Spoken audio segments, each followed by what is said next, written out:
Welcome to Penrose Learning, where we make understanding easy. You start by confirming the essentials. The plug is powered and reset. Your phone is on the same too. 4 GHz Wi-Fi, and you have the Smart Life app and account. Open Smart Life and tap Add Device immediately. Choose the plug type and Wi-Fi setup. Enter your network password when prompted and wait for the app to register the plug. Once done, name the device clearly so later steps are fast and voice control maps correctly. Once Smart Life confirms the plug, switch to the Alexa app to link accounts.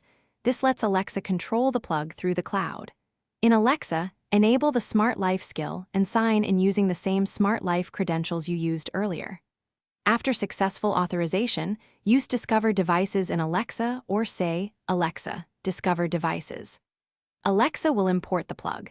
Make sure the device name is simple and unique. Then test a basic. Finish by testing practical commands like Alexa, turn on device name, and adjust the name in Alexa if recognition falters.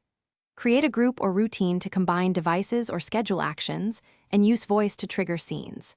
If Alexa can't find the plug, make sure the plug and phone stayed on the 4 GHz network. Power cycle the plug and router, sign out and back into the Smart Life skill, then retry Discover Devices. These steps resolve most connection issues quickly. Thanks for watching. If this was helpful, leave a like and consider subscribing. See you next time.